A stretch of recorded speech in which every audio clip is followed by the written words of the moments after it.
Well, good afternoon, YouTube. Enthusiastic Dad here, and today I'm going to give you a quick review of my Keis J601RP Ultraflex heated jacket. I'm doing this today because it's very wet outside and not really a good day for riding a bike or doing much else, to be honest. So I've had this jacket now for about 2 months, and I did first try the equivalent Keis heated body warmer. I didn't find that for me it worked because the lack of arm heating I found on my bike in particular meant that I had a lovely heated core but cold arms if I took the liner out of the jacket. So that kind of defeated the object for me. And also I found that on this heated jacket with the arms, I've also got a heated collar, and it actually zips up quite high. I can't do it at the moment because of the mic, but that zips up really nice and tight, quite high up my neck. Don't need any kind of neck warmer on there, and really does work very well. So much more impressed with the heated jacket than the gilet. The heated jacket does cost more. At the moment, Keis is selling them for £220, and that includes the heater controller that I'll talk to you about in a moment in a bit more detail. So they're not cheap, but they definitely extend your riding season. And if you've got any rides you must do in the winter time, I'd say after having worn one and having not worn one for 30 odd years of riding motorbikes, God, I wish I'd known about them earlier. It is fantastic. Now there are some drawbacks. I'll mention them at the end of the video. So there are a couple of things to bear in mind before you do buy one, but I'll give you a quick idea of what I've got, what it does, how it works, and say finally good points and not so good points that you might want to think about before you go ahead and purchase. So without further ado, I'll move on to what comes in the box. I'm not going to unbox it because there's plenty of videos about there as well. It's a nice box. Hey, this jacket comes in the box. It also comes with a power connector that will connect to your motorcycle battery, and then that power connector comes straight out to wherever you want it to lead out to. Ideally on the left-hand side of the bike, because the power cable from the jacket comes from the left-hand side of the jacket. That comes with various fuses as well, depending on which jacket or vest you bought. You're going to make sure you put the right one in there so that it'll work. This jacket is 65 watts rated, so it's quite a big draw. You also get the power controller that I'll show you now. I've disconnected it from the jacket just so it's easier for me to show you. So it's a little triangular device like that. It's quite small. A couple of connectors on there. I'll show you how to connect to the jacket in a moment. Pretty straightforward, really. It's got one button, and that button is multiple push for on, which defaults to a high setting, then a second push medium, a second push low, a third push low, and then another push turns it off again. There is a bit of a gotcha with this, that if you connect to your bike, have it all turned on, all working great. If you stall the engine, have to turn the ignition off at any point, and then turn it all back on and ride away, this will not automatically come back on. By turning off the ignition, it depowers the jacket or vest, and it will stay off until you decide to turn it on. I found this out from personal experience, riding along about half an hour after stopping the bike for whatever reason, thinking this jacket isn't working at all very well, and having a glance down, and it wasn't on. So you've got to remember to turn the thing back on if you turn off the ignition or you stall the bike, for example. There's a little bit of problem with it too, in that it comes out the bottom of your riding gear, your jacket, and it's quite low down, you're on your thigh basically.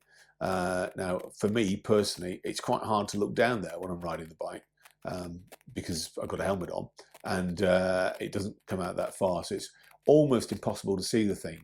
You can feel for it, but the button, I don't think you'll be able to see that. The button on it is just a touch sensitive thing, and it's very small. So with a pair of winter gloves on, it's touch and go, literally, as to whether you get it to work or not. So ideally it's something to do at the traffic lights or pull over into a lay-by and fiddle with. Won't want you having an accident messing around with the heated jacket controller. There is another alternative, and that is the Bluetooth upgrade that you can buy, and that replaces this with a Bluetooth module that then connects to your phone. And if you've got your phone on a bracket on the bike, you can control the temperature setting and the on and off control for the jacket from the bike. I've heard reports that that's a bit hit and miss as well, whether you can get the connection to work, whether you can get the iPhone or you can control your phone on the bike with big gloves on as well is another problem. So this is a fairly good solution. What I would not recommend is not having a controller. Do not try and use one of these jackets without some kind of controller, because you'll be forever just turning it on and off. Without the controller, it's on full heat permanently, and all you can do is turn it off if you get too hot, turn it on again if you get too cold. Fine if you're riding through Siberia, you want it on full volume all the time. If you're not riding through Siberia, you're in England where it's sort of freezing to 8 degrees or whatever that is in Fahrenheit, 42 degrees Fahrenheit, you will need to modulate the temperature that this thing puts out, because on full high it gets very hot, very, very hot. 2 is nice, and 1 is sort of a ticking over setting that I think most people would use most of the time. And again, at 8 degrees, if you've got a line jacket and you're doing a short ride, probably not worth using this thing at all. It's okay, I mean, it's a nice luxury to have, but you don't need it. If you're doing a long ride, you're on the motorway or a highway, and you're constantly doing 70 miles an hour at 8 degrees, with the wind chill factor you're getting there, you will eventually get cold, even in your quite well insulated riding gear. So having this thing ticking away at setting number 1 will keep you warm all day long, and that will make a big difference. And that's one of the reasons I bought it for long journeys. If I'm sitting on a bike for any length of time, this is going to keep my core temperature up without it being sapped away slowly by the wind and having to freeze to death.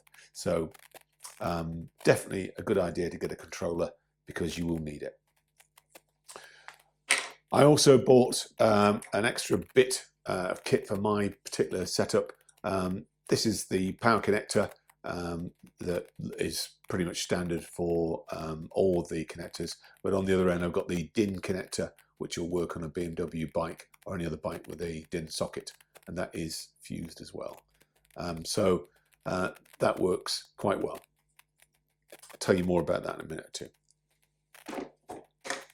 So the jacket itself, it's really comfortable to wear. Can't really complain about it. I'm going to stand back a little bit. I'll attach to my microphone, so it could be interesting.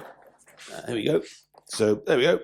The jacket fits pretty nicely, pretty snug. I'm a UK size medium going on large, 40 to 42 chest, and I bought a size small. This fits really nicely. I wear it over a t-shirt or a base layer. I know that Keis say don't expose skin, so over a t-shirt, obviously this bit will be over skin. I haven't had any problems whatsoever with overheating or issues if I'd just been wearing a t-shirt. You might find it a little bit different. So maybe just a long sleeve base layer, long sleeve t-shirt will work best. I've worn it with a short sleeve t-shirt and no problems at all. A couple of other bits and pieces about it. Pocket wise, you've got, I'm sorry, I chopped my head off there. Probably a better look, to be fair. 2 side pockets in here, put your hands in, which is quite nice. They're warm and fleecy inside. The inside of the jacket is soft fleece. The outside is a sort of high performance stretchy material. So pockets there. Another pocket here. This is where your power controller goes. You probably see there, I'll just show you there. So the power controller just plugs in like so.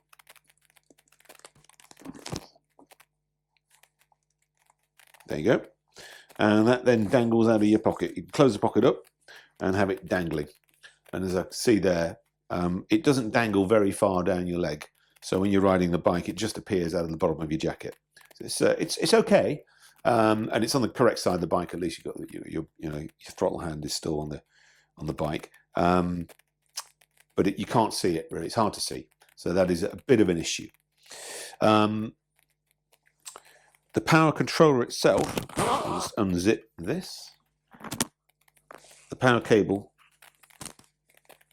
is in the pocket here. Zip that back up once you've got it down. That's your interior pocket, and that connects to your the bike, like so. And then you can plug yourself into the bike and get toasty and warm. So, all easy enough so far. Inside the jacket, you've also got a couple of connectors here for heated socks or heated trousers, depending on what you want to do with those. In fact, just one connector there. And importantly here, zipped into these pockets are cables that will connect you to heated gloves, should you so wish to use heated gloves. Personally, I got heated grips on my bike, and they're pretty good. So I haven't felt the need to purchase heated gloves yet. But I guess, again, if you're doing very, very long rides, it's a great idea. Oh, and the sleeves as well. When you put them on, you put your hand through here, very thoughtful of Keis, so that you can pull the sleeve into a tight motorcycle jacket without it all getting bunched up. And then you can just slip those off. Or I guess you can keep that on if you wanted to, keep your hand warm. So yeah, quite a nice bit of kit. And it's very, very stretchy. So, they do advise to go for a tight fitting. You don't want any air in there, you just want the heat against your body. So there we go, I'm back. The head is still attached. Right, so without further ado, 3 best bits. Pretty much instant heat once you plug it in. It gets warm very quickly. You might want to turn it on to 2 or 3 to start with, and then turn it down once you've got the heat flowing through the jacket. It's a great fit, really very comfortable, nice and stretchy, and of course, being a jacket, it keeps your arms and your neck warm as well, which is far better than the gilet that I tried. So entirely up to you, but I think it might be worth investing that extra bit of cash in a full jacket. On the negative side of things, a couple of things to think about. The wiring is a bit bulky in the arms. You get used to it, but it doesn't feel like a sort of a comfy walking fleece. You know you've got wiring in here. The actual heating elements in the jacket you can't feel at all. It's just the heavier elements of wiring that transfer the power around the jacket and onto the gloves, etc. You do feel those, so a bit of a negative point.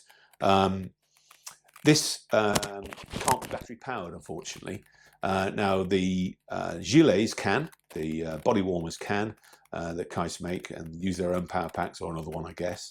But they don't recommend this because, again, it's 65 watt draw and 5.4 amps. So it uses a lot of power. You need a sort of house brick towed around a rucksack next to you to keep the thing going if you're off the bike. So a bit of a shame that you can't keep it heated, because I mean it would be nice to use it for skiing or cycling in cold weather, or even walking the dog or something like that. My wife has a gilet that has a small battery pack, and it's great for walking the dog. Can't do that in this one, so that is a disadvantage. And as mentioned earlier, the 5.4 amp rating is a bit of a problem too. I ride a BMW GS, as some of you probably know. They have a CAN bus system, and the plug-in point here is rated at 5 amps. So if you put anything in that's going to draw more than 5 amps, it trips the power to that socket, as I found out when I first did it. There are ways around that. You can, of course, just wire directly to the battery, or you can use the Nippy Norman's DIN relocation kit, which will put another power socket on the right-hand side of the bike, and that DIN socket is connected directly to the battery. And that's what I do, because I can then charge the battery with a normal charger rather than have to worry about a CAN bus charger. And it also means I can connect this directly to the battery and then connect that directly to my jacket, and everything works fine. So it's a bit of a workaround, but it's something to bear in mind. If you buy one of the jackets, they do draw quite a lot of power. Again, doesn't happen with the gilet. Hopefully you've enjoyed this. I haven't got much else to say. If you've got any comments, any questions, please put them down below and I'll get back to you with an honest answer. I'm not sponsored by anybody. I'm just an honest rider reviewing a product that I've bought with my own money. So please like and subscribe if you did like the video and you'd like to see anything more in the line of honest reviews by Enthusiastic Dad. Thanks very much. Ride safe. See you again soon.